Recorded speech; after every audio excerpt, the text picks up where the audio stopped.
Good evening. Welcome, everybody. Thank you very much for being here. Hey, if you like to cut past a lot of the fluff and sensationalism and true crime, you have found the right place. And boy, am I glad that you have. My name's Gavin. Welcome to the channel. Guys, we are circling back around to the Madeline Soto case. This is a case that obviously means a lot to a lot of us, right? We never knew Maddie, at least most of us watching here. We never knew her, but are so offended by the way that she was abused for at least the last 5 years of her 13 years on Earth. We are offended by what ultimately happened to her and what the cover-up was afterwards. And it's interesting to us, the people around Madeline, that I'm not saying all of them, but so many people around Madeline, including her own mother, that just seem to prioritize her last. So that's why this case is so important to a lot of us. And what I've prepared to talk about today is just kind of a little bit of a reality check when it comes to the prosecution of Stephan Stearns. Okay, first let's go back. Let's talk about Maddie a little bit. Madeline was 13 years old. She had just turned 13. She lived in Kissimmee, Florida with her mother in a 2-story townhome. There were a couple of roommates that lived there, including her mother Jen's on-again, off-again boyfriend, a man named Stephan Stearns. Now, Madeline goes missing on February 26, 2024. We know what the police have said. She didn't go missing, right? But the story at the time was they couldn't find her. She was a missing person. They look all over the place. And in an interview with Stephan Stearns, he gives police permission to look at his phone. And there, even after he wiped the phone twice, he was connected to his Google Drive, and police found 1,700 images and videos of Madeline in different states of being abused, specifically SA, by Mr. Stearns. He was arrested for that. He's facing 60 counts of battery, SA battery, type battery. And later on, he was arrested for Madeline's murder. Mr. Stearns is currently in jail. He just had a hearing. It looks like the next hearing isn't going to be for another couple of months probably. But anyway, as we have been covering Maddie's case, so many of you who have been watching have been expressing the great desire to be able to see this case play out in court. We want a trial, right? Now, we talked a little bit in the last couple of videos about this whole idea of Schadenfreude, right? There's no English word for it. It's a German word that basically means that we get joy out of other people's misfortune. And that's just a natural human instinct or human reaction to really bad behavior. And that's what we're all feeling, at least I am, that we want to be able to see Stephan in court. We want to see him squirm. We want to see him confronted by his accusers and by witnesses who, would confront him somehow in court. It's going to make us all feel a little bit better, right? But I have maintained in this one, just as a lay person, I'm not a lawyer. I don't have any bona fides here, but just as a lay person, I think the chances of Stephan Stearns ever making it to trial is extremely thin. It's extremely, extremely thin. And so what I've been doing over the last couple of days, here's a picture of Mr. Stearns, the only one that was ever released of him at a hearing. But anyway, I think there's just the slimmest chance that he is going to face a trial. He'll face justice for sure, but I think it's just a very small chance that he's going to face trial. So what I've been doing over the last couple of days is I have been looking for any data that can indicate to me whether or not Mr. Stearns will face trial, because in the county in which I live, famously, we get about 1,200 cases a year, and 6, 9, 10, 12, maybe 12 of them will go to trial in a given year. So we're at like a 1% rate, right?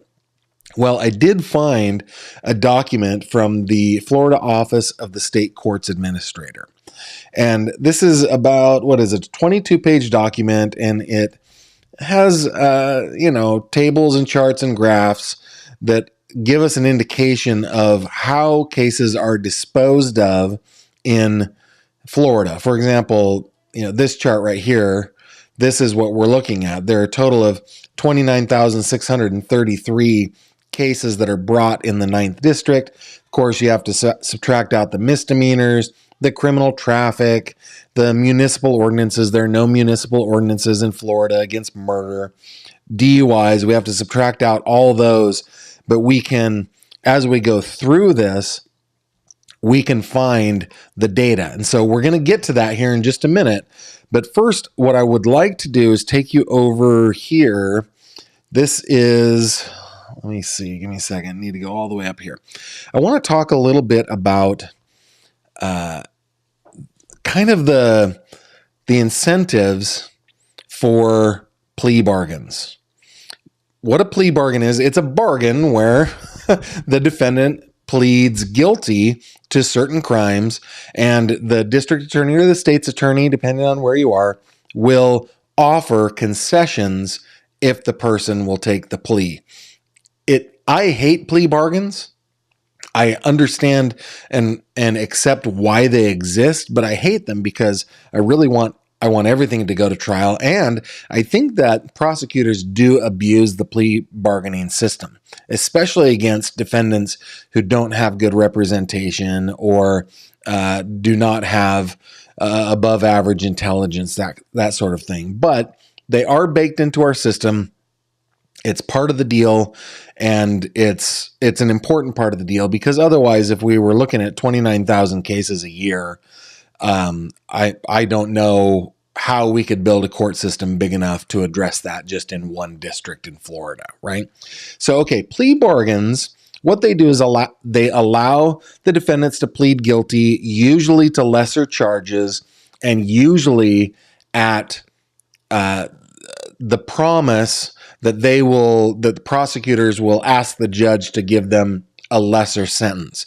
Prosecutors don't have the power to pass out sentences. They can only tell the judge what they would like to happen.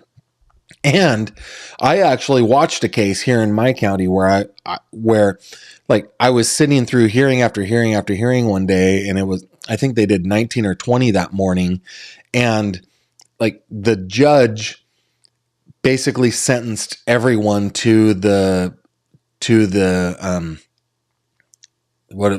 district attorney's what the district attorney suggested, right? The suggestion. Except in one case, the one that I was actually there for, the judge was like, no, this doesn't go. I sentence you to, and it was like the maximum, right? So the judge doesn't have to, but typically they do listen to the prosecutor. They will take that into consideration. So the prosecutor can say, hey, Mr. or Mrs. Defendant, if you plead to this lesser crime, you won't be facing 5 years in prison. You'll be facing 3. I will tell the judge that you worked with me here, and I will suggest that you have a lesser sentence. Okay. The other thing is, there's an advantage to both sides. It does feel kind of lopsided in that, prosecutors get what they want. They get a conviction out of the deal, right? It's not technically a conviction, but they get a conviction. But there are a couple things it's good for the defendant besides the lower sentences. One, they don't have to guess what is going to happen, right? It can make it quicker, and they have more control over what the outcome of the case is. Prosecutors do have the discretion to change the charges. So, for example, if I charged you with a third-degree felony, and the maximum sentence for a third-degree felony was 10 years, I could, under a plea agreement, say, I'm going to make this a first-degree misdemeanor. The maximum is 2.5 years. So they can do that sort of thing. The courts love them because it reduces the caseloads. You can imagine if you've got 29,000 cases coming through your court in a given year, plea bargains are your best friend. It gets rid of those would-be backlogs, right? The other thing is victims and their families often gain quicker closure. I'm aware of a case, again, in my county where the person who was the defendant's alibi was so afraid of the defendant that they did not want to testify in court. They did not want to have to look at that defendant and be in the same room as that defendant. And so the prosecutors worked really hard to come to a plea bargain in that case so that the witness didn't have to even look at the defendant. And then, so defendants can potentially reduce their prison time and reduce their harsher penalties. Other considerations that I think are very important, especially in a case like Madeline Soto's, is that trials in sensitive cases like these ones, they're highly traumatic for the victims, the families, the witnesses. We might, as spectators, want to look at them. We might not even be able to look away, right? It's like a train wreck. You just have to rubberneck on that sort of stuff. But for the people involved in the cases, they can be extremely traumatic. And so avoiding a trial for the case or for the purpose of making it so somebody doesn't have to relive something, which is the next one on my list, right? Spare the victims from testifying or reliving very distressing events. Witness availability can also be a concern, right? People move. Sometimes these cases last years. We saw yesterday with Richard Allen. He was arrested. Was it 2 years or something like that he has been in custody. So these cases can take a long time, and so people move away. That can be an issue. For vulnerable witnesses like children, a plea prevents the emotional strain of courtroom appearances. I have sat through a couple of trials where children come in and they testify, and it's absolutely heartbreaking. I was in one where the child was a minor and the child's mother had been incarcerated for months, was not able to talk to the child's mother that entire time. And when that witness came into court, they just wanted to hug their mom and was stopped by police. It was really traumatic for that little one. I think the most important one on this slide for the Madeline Soto case is that pleas can prevent public exposure of sensitive details that may impact victims or families. I think in this case, there is going to be photography. There will be things like autopsy photos. There will be crime scene photos. And there will be some of the exhibits that came from Stephan Stern's Google account. There will be highly traumatic, highly sensitive, trauma-inducing for the jury and for everybody in the courtroom, highly sensitive stuff. And in the case of the state of Florida, their open records laws are crazy, even in the case of juveniles. And so, we look back at the Kaylee Anthony case, right? Like, people in court saw horrific photos of the remains of Kaylee Anthony. Now, the court made it so that the rest of us wouldn't see them, but still people did see those things. And I think in Maddie's case, that's something that we want to consider. I think it would be better for everyone if Stephan Stearns just took a plea deal and we were spared all of that. Especially like people who really, really love Madeline, and there are some, right? Thinking back to like Mr. Stephen Young, who's the ex-husband of Jennifer Soto, right? That's somebody who, at least to me, proved that he really loved Madeline. So I think it'd be better if we just kind of moved forward without this stuff making it into the public domain. And again, thinking about like the Delphi case, right? There were leaks, there were just all sorts of things that came out of that case. I don't want the potential of that to happen here. Of course, resource and time constraints are a good reason why plea bargaining is a good thing to do. Trials require a lot of time. You know, it's not like the TV. I was watching the Lincoln Lawyer. No, what was that I was watching? Oh, I was watching the first season of Goliath, and they're like, oh, we call ready for case. Okay, well, bring in the jury. Now, it doesn't do that, right? Jury selection takes a long time, especially with cases where there is a lot of public scrutiny, plus all the trial, all that stuff is just time and resource intensive. Of course, financial resources are stressed.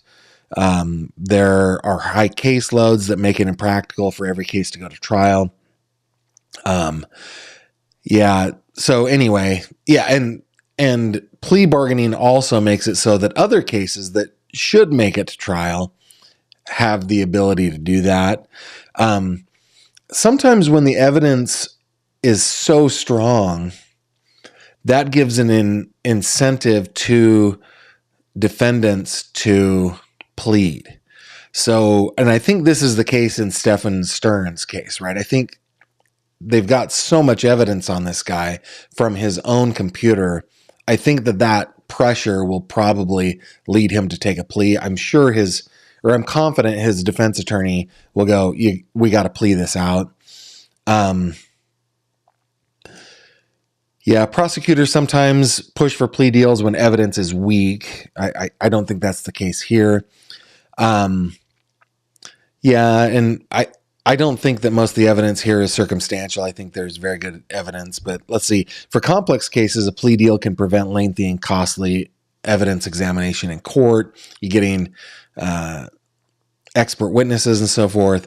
Accepting a plea deal can also limit the scrutiny of sensitive evidence, like we talked about before. As a legal strategy, defense attorneys will frequently weigh the risks of taking a trial, and they will tell their clients it is a bad idea to go to trial here. And I've sat through a couple trials where I'm like, this person just didn't have anything to lose. Therefore, he came to trial. It probably was in his better interest to not come to trial, but he just didn't have anything to lose, or he didn't feel like he had anything to lose. And sometimes defendants just kind of want to stick it to the public. Like, hey, we're going to make you do this because it's no sweat off my brow. I'm going to go to jail for the rest of my life anyway. That happens. Please provide predictable outcomes like we talked about. Both sides can secure partial wins through pleas. For example, in the case of Mr. Stearns, he might be able to avoid the death penalty by pleading to, a lesser charge, maybe, but still remain in prison for the rest of his life. And then a strategic plea can also expedite justice, especially if trials are delayed for logistical reasons. And I would imagine that this case of Maddie Soto, would be one where there are going to be logistical issues because of so much public scrutiny. And I think the last one that I have here before we get into your comments is that there is a big incentive for defendants to just avoid harsh penalties.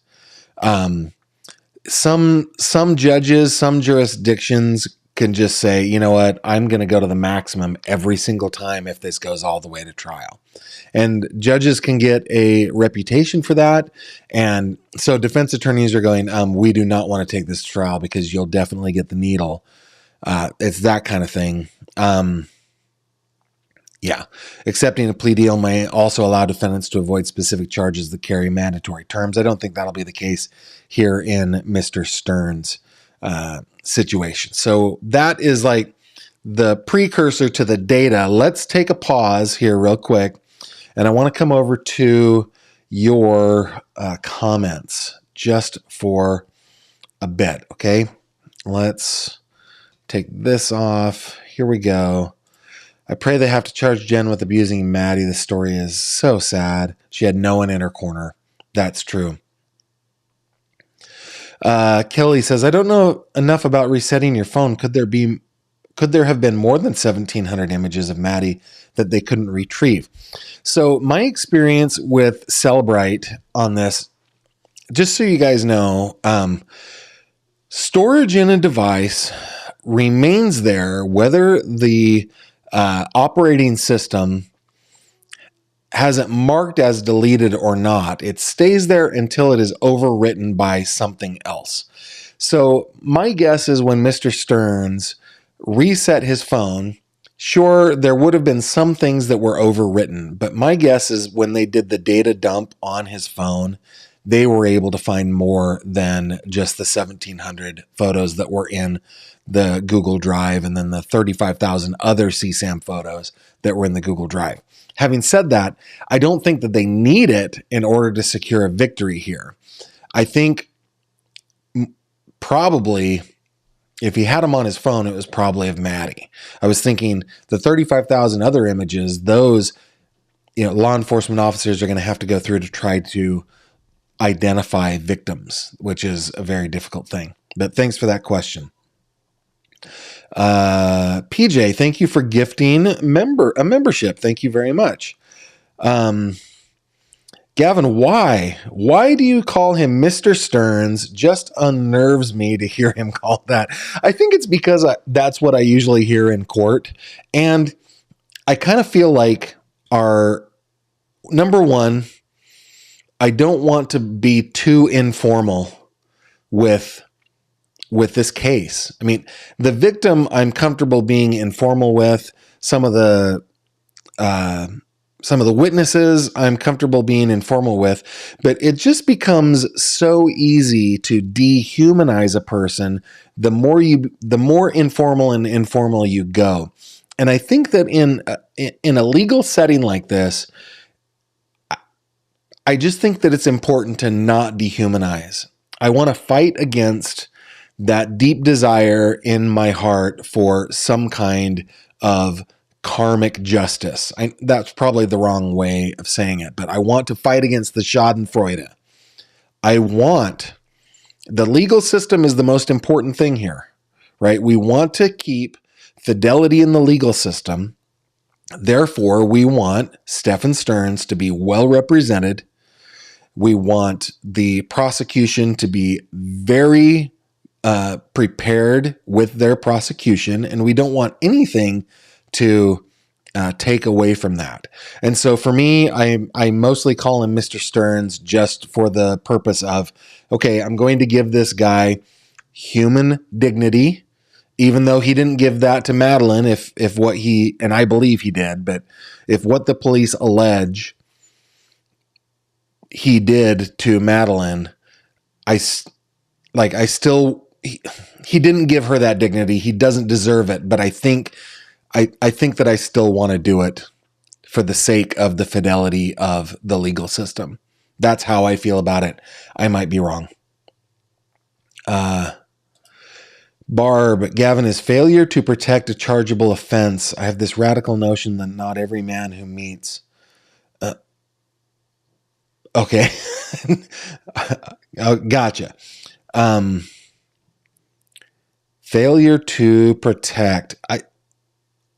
I think, I don't know specifically if that is a statute in the state of Florida. I did a video a little while back about what I thought Jennifer Soto was going to be charged with. So maybe refer back to that video. Thank you for the comment. Hey, Krista Marie says, Gavin, I'm late to the chat. Even if Stephan Stearns does go to trial for the SA charges, we will never see it. It will be too graphic. We might never see it, but the jury will. And in the state of Florida, while we might not see it out of the courtroom, I do believe that in the courtroom, the gallery probably will see it too, just based on how open Florida is with its public meeting laws. So, maybe because she was a minor, they won't publish to the gallery, but they definitely would have to publish to the jury. The jury would have to see the evidence because they are the judges of fact. They are judges of fact. So they would have to see it. Thank you for that comment, Krista. Veronica says, Gavin, can't they send her to jail for lying, obstruction of justice, negligence, etc.? Meanwhile, they get more evidence to sentence her even more for other things. Yeah, as long as they had probable cause, they could do that. I doubt that they would keep her incarcerated, though. I bet she would probably get a bond on most of that.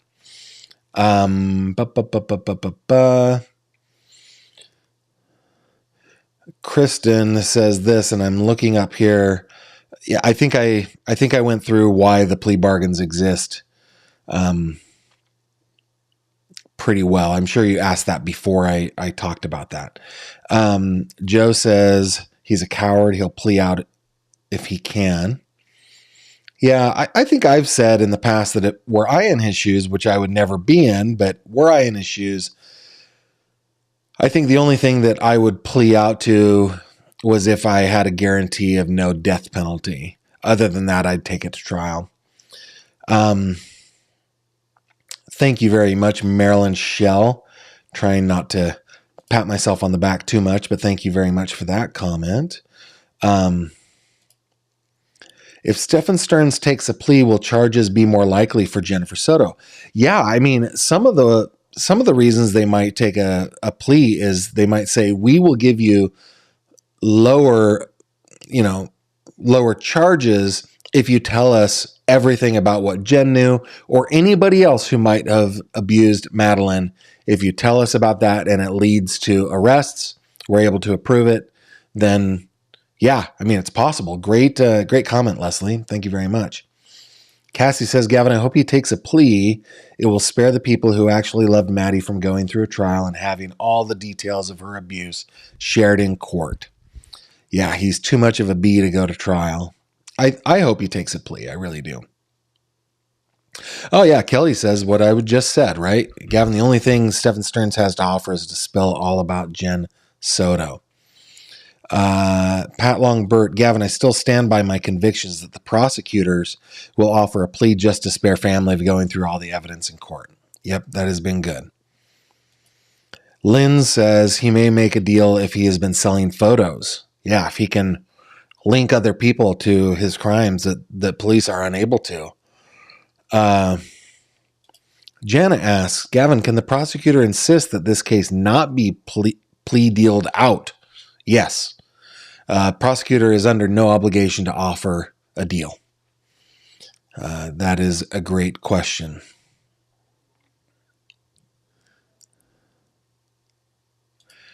Let's see. What victim in this case is alive to have to relive it?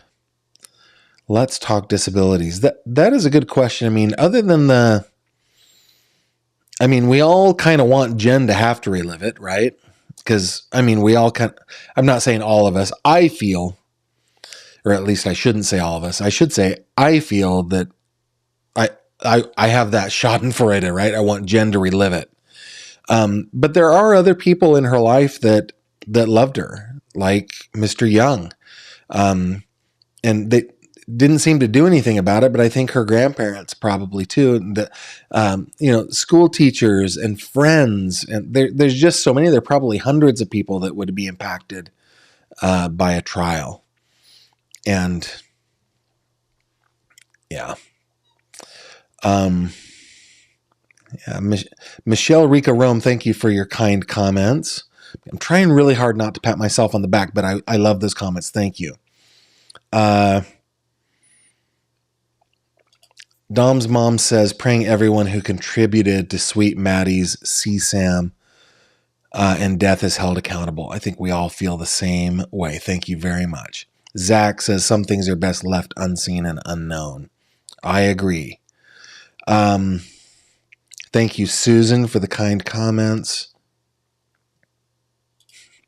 I did say Lincoln Lawyer. I started the last season last night, and it does kind of drive me crazy, but I understand why shows kind of have to move the way they do, because otherwise each season would last 42 years. But I started it. I'm having a good time. Let me keep on going.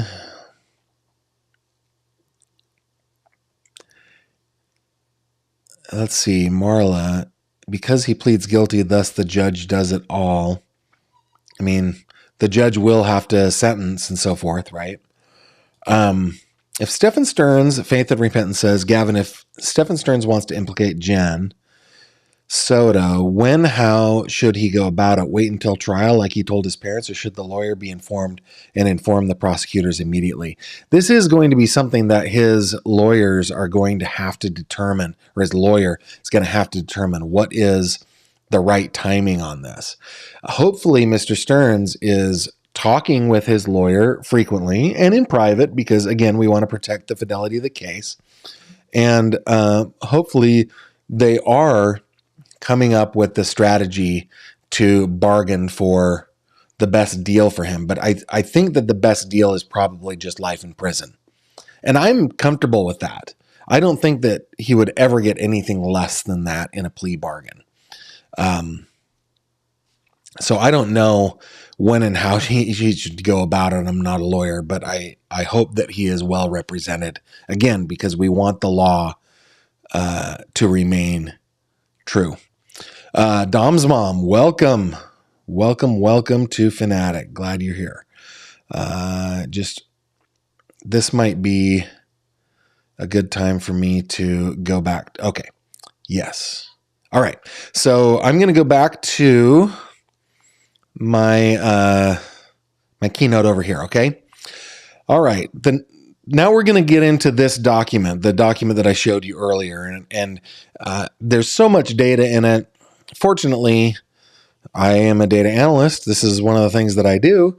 So I'm going to break it down really, really easy for you guys. Okay. Just so you understand where we are or where Florida is. Okay.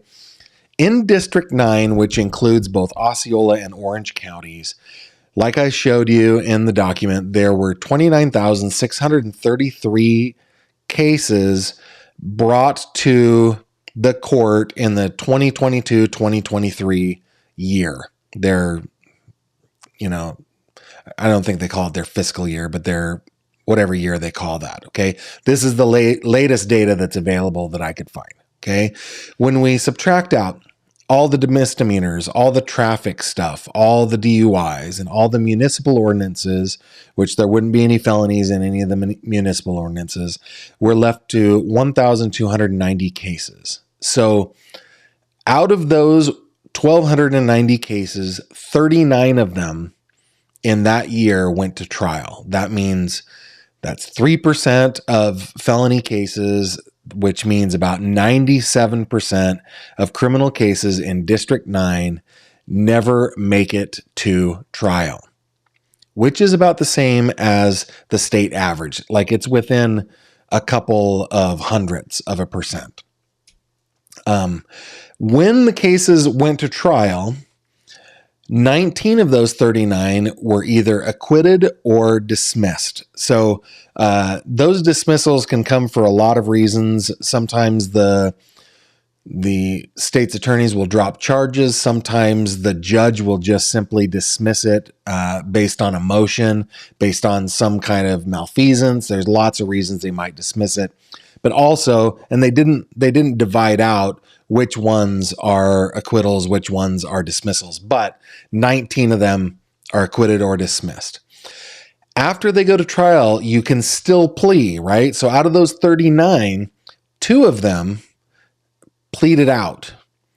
Okay, so that left 18 of them that actually ended in a conviction. So in District 9 in the state of Florida, about 1.3% of total cases end in convictions, which is, that's about average. That's about where it is. So 46% of the cases that went to trial ended in a conviction, but out of all the cases, that's only a 1.3% conviction rate. Of course, there are other convictions pre-trial, right? When people plea. So yeah, that's what I wanted to show you. That is why when I titled this video, what did I title it? I titled it, Here's why Stephan Stearns won't ever stand trial, probably. The reason I said that is because it is a 98.7% probability that he will not go to trial. And that's just the reality of it. Now, he'll probably still be he'll plea out and he'll be incarcerated for the rest of his life. So we can all feel good about that.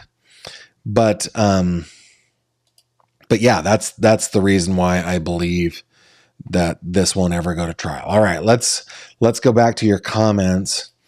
Gavin, I think he would take it to trial regardless because he doesn't want to face a judge and jury for real.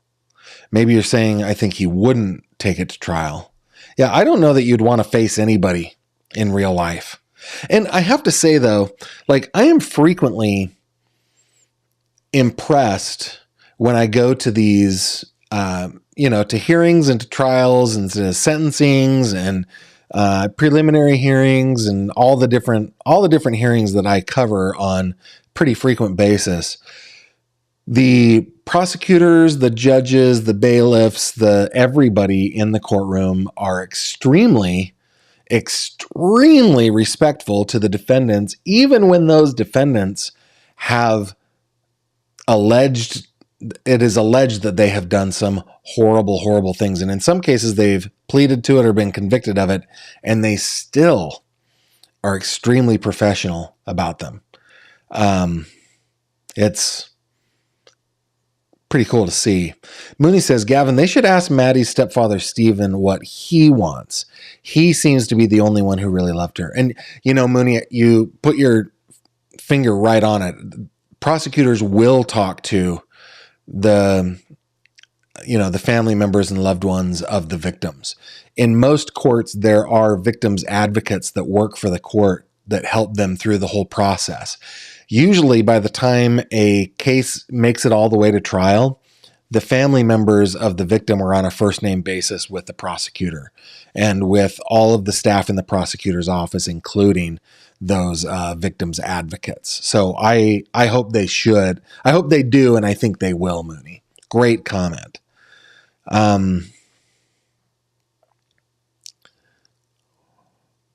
Gavin, Stephan in his police interview stated he was on the phone with Jen as she was in the pickup line. He did say that. I remember that. When Cellbrite does a dump, they get a sector-by-sector copy where the operating system doesn't even know the files exist. That is true. That is correct. And it's actually pretty impressive. The ability of that software and others like it to be able to get everything outside of that operating system. It's pretty cool. KJ says, Gavin, I hope Stearns does what's best for Maddie and give her justice. Well, for 5 years, he didn't do what was best for Maddie, so I don't think we should hold our breath. KJ continues, he's a little delusional because of him talking to his parents about not ruining his chances about going home. I'd forgotten about that, but you're right. It is pretty delusional. Winona's coming to my defense on the Mr. Mrs. thing. Why don't I address Jen as Ms. Soto? I do sometimes. I do. When she becomes a defendant, I will pretty regularly. Sandy says, Gavin, the cost to taxpayers if plea deals were not the primary avenue to conviction would exceed the total income of all taxpayers in each jurisdiction. Yeah, they wouldn't be able to pay for it. You're absolutely right. Kelly asked, Gavin, please explain the type of immunity Jennifer Soto was given for that one interview. There's a lot of confusion. I thought it was only for that interview and before, and she lied, so it should go away. Okay, I will go over this one more time. Let me take you over to my website, guys, so that you can look it up if you want to. If you just go to my blog and go down till you see Jen's face, and you will see an article that I wrote, Is Jennifer Soto Really Off the Hook? A look at derivative use immunity. And let me take this opportunity, by the way, to address a question that came up a couple weeks ago, and I finally found the answer to it. The question was, well, if she lies, then does she lose immunity for just that thing that she lied about, or is it for everything? And the answer to that question, typically, without seeing the actual agreement between the lawyers, but typically speaking, if she lies one time, the immunity deal goes away. Okay. So derivative use immunity is this. They made a deal with Jennifer Soto saying, you talk to us openly, you don't lie to us, you tell us a bunch of information. If we use that information to get that leads to something that would have ended in a charge for you, you are immune from that charge. However, there are two caveats to that. Number one, she had to tell the truth completely during the entire interview.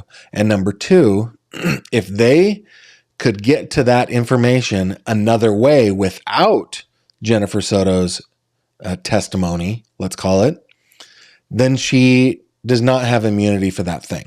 Likewise, the derivative part of derivative use is if the thing that they found that could have, if she told them something that led them somewhere to a piece of evidence that one or two steps later could lead to charges for her, she is also immune.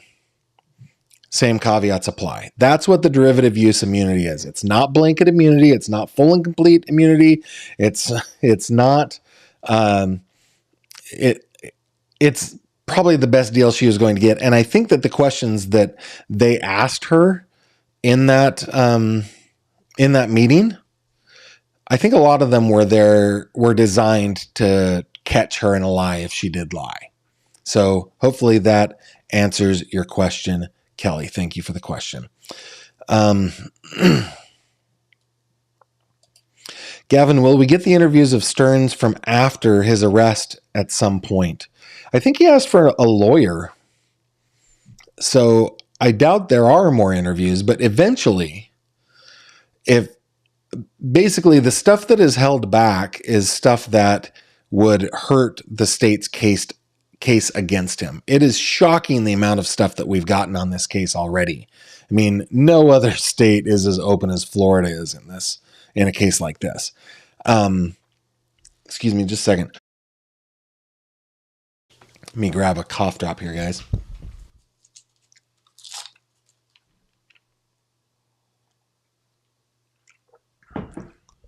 But if we get to either to a plea deal and he's convicted, or he's convicted in a court of law and he's sentenced, most of that stuff will become publicly available, and we'll be able to get it from all the different investigating agencies. For example, there's a case, what is his name? Todd Kohlhepp, right? The Todd Kohlhepp case where he killed multiple people. When I asked for the file on him, they said it took up 2 complete file cabinets. And if they had to go through everything, copy it for me, redact it, and everything like that, it would cost me around $20,000. But they were willing to do it and give it to me if I would pay for it. What they ended up doing is saying, however, we did organize a case and gave it to the state's attorney on a DVD. Maybe they will give you that DVD. And it was much cheaper, right? I got tons of stuff in that case because of that. So I would imagine that same thing would be true with this case. What we would not get are the SA materials, the CSAM materials, those things. Obviously they would not release those things. Good question. Jenna Hay. I don't know if I'm saying that correctly. Thank you for honoring Maddie, keeping her photo up. Yeah, you're welcome. I try to be victim centric here. If Jen was able to be charged, would the statutes of limitations run out for neglect or obstruction by the time Stephan Stearns goes to trial? I don't know what the statute of limitations are on those. I would imagine, though, that the prosecutors have a very, very close eye on any statutory limitations on any charges that they feel that they could bring against her. I do not think that they would not bring a charge just waiting for Stephan Stearns to go to trial. I mean, that would be malpractice, I think.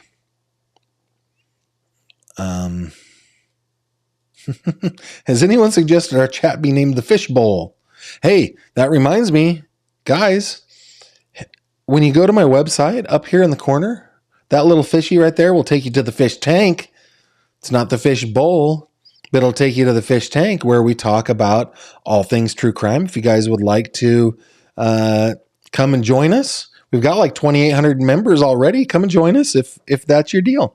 And the fish bowl, meaning the chat being the fish bowl. I'm leaning into the fish puns these days. I've fought against it my whole life. Stacy, I think I went through the immunity deal.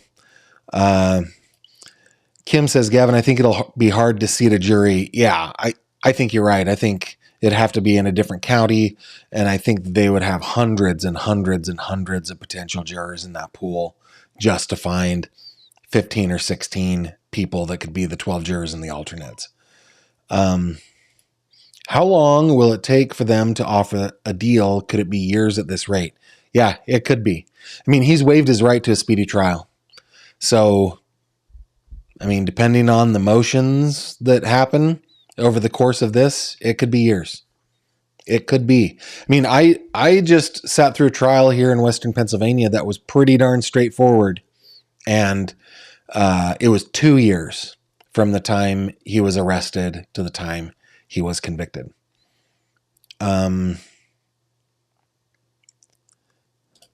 Gavin, do you think Jen helped Stephan Stearns by wasting time calling the police late? I think that police think that. And I think my opinion is I would agree. Gavin, when you consider the school assistant, the Disney World staff that were charged, and the volume of images, you have to think there's quite a bit he could tell if he's offered the right deal. Yeah. That's a great comment, Lauren. Thank you for gifting that membership, PJ. Winona, you can be crass and you can say that. Kathy, can Stephan plead out from the death penalty? Yes, if the prosecutors will do that. He can.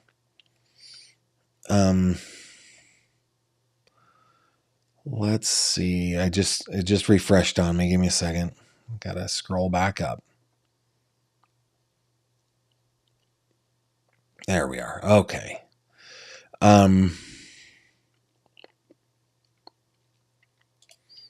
Gavin, you think Jen was in charge of Stephan Stearns' SA Maddie and she thought he got rid of the evidence?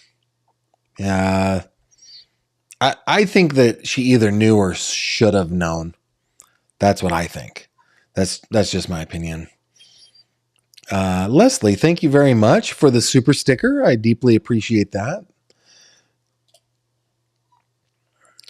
Stephanie Fernandez, you're late, but we're glad you're here. Natasha, Gavin, was Maddie's room a lie so the roommates wouldn't ask questions? Oh, yeah, like the set-up bedroom? Maybe. I mean, one of the roommates was a lifelong friend of Jennifer Soto's older sister. She'd known her forever. She'd known Maddie forever. I don't know. That's a great question.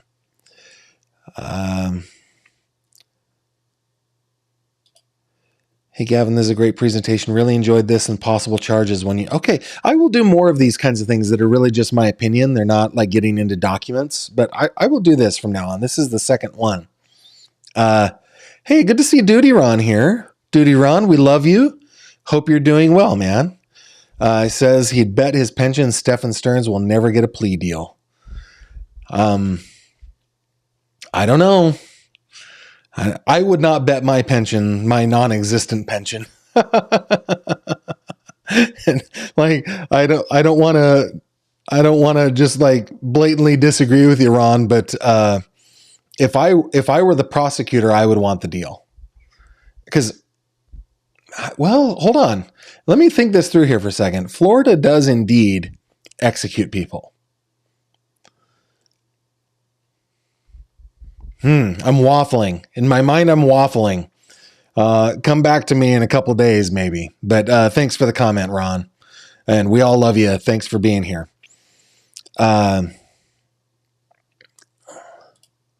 Young Black Economist asks, Gavin, what percentage of people with life sentences remain until death? If you would know these rates also by age range they were when convicted, would be interested to know. I can look them up myself, but thought I'd ask for the class. Wow, that is a great question.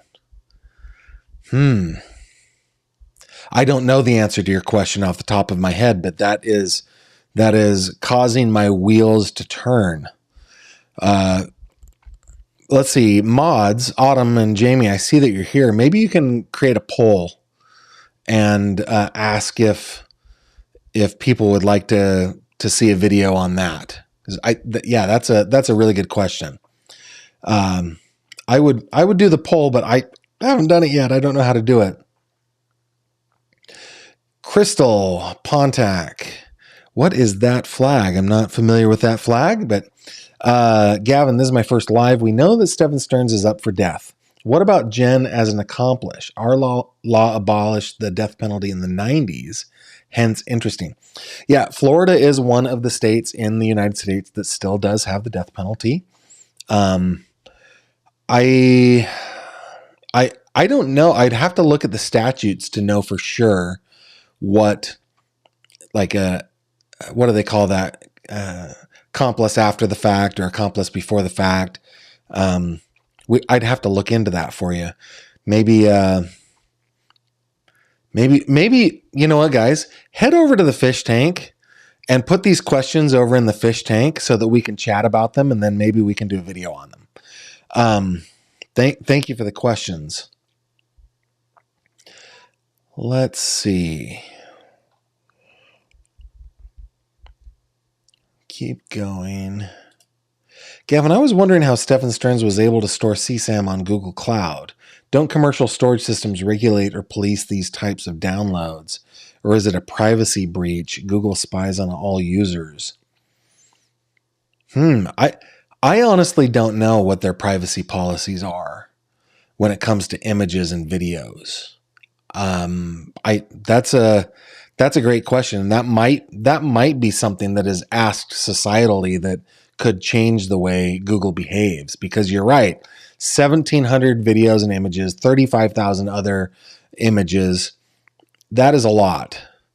And, that might be a good case for artificial intelligence, right? To be going through and looking for that kind of stuff on their platform.